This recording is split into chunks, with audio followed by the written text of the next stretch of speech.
Good morning, Facebook fans, YouTube clan. Here we are, and it's Friday, and we're a couple of days out from Super Bowl Sunday. So I thought what I would do is show you how I make my nice chili.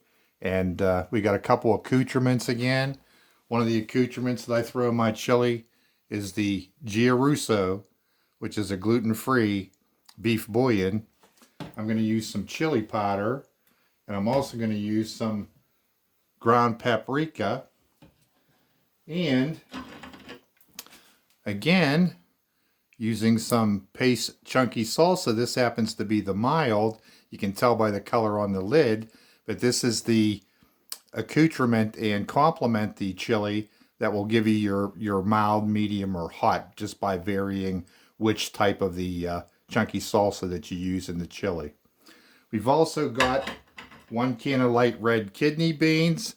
I'm making a smaller batch. Usually I put 2 cans in, one light, one red, one dark. And we're also going to use the pepper stir fry, my favorite go-to when I don't have a bunch of peppers. And I like colorful food, and this goes great with the chilies. And we're going to use a can of diced tomatoes.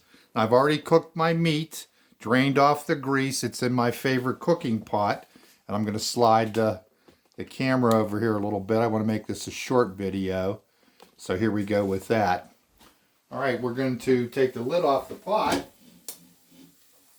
And the first thing that we're going to do is we're going to add probably a stalk and a half of celery. I like the celery in my chili. It's good for you. It's a great way to sneak some in there. I like a bunch of different ingredients in my chili. I'm trying to move along fast here. I'm going to take a spoonful of the beef bouillon, and I'm going to throw that in there to add some beefy flavor to it.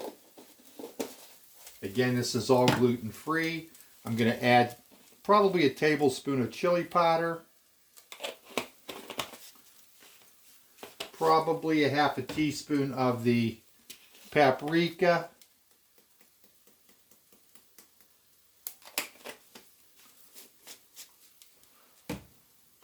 I'm going to add an entire half a jar of the paste salsa.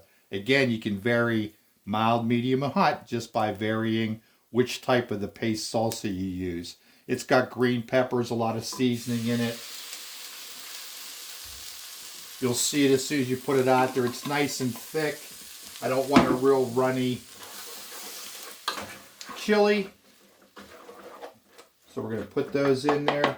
We're going to dump our can of diced tomatoes in there. Give them a nice stir, make it nice and colorful. I like it that the tomatoes for this brand just happen to be chunky. That's a real good thing. And I'm going to take the entire can of the light red kidney beans, and I'm going to throw them in there as well. I'm going to let this simmer, slow cook and stir. You could, there's many things that you could do with this basic chili recipe, including putting, the cheese right in there, and or adding the cheese later. You can use this as a dip. Again, I like the colorful dollar bag of onions and peppers in there. Got yellow and red and green. Let's make a wonderful chili. Just mixing everything up. Looking nice and colorful. This will cook.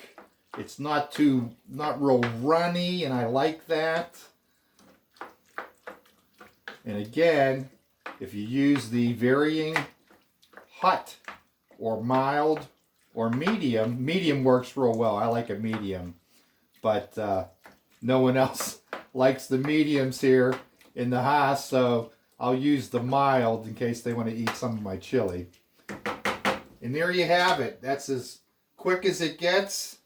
We're going to put the lid on him, let him simmer up, and there you go. There's a great dish for you to serve in a nice bowl with some croutons, with some cheese, with some breadsticks to dip. A lot of variations in there that you can do. A bread bowl is wonderful, to put the chili in. If you make your own bread bowls, that's the thing to do. That's in my opinion. Then you just put your chunk cheese right on the top. All right, here's another quick video in Vincenzo's kitchen making some great chili. All right, we'll see you now. Remember, be kind out there to one another. Help your neighbor if you can. All right, see you.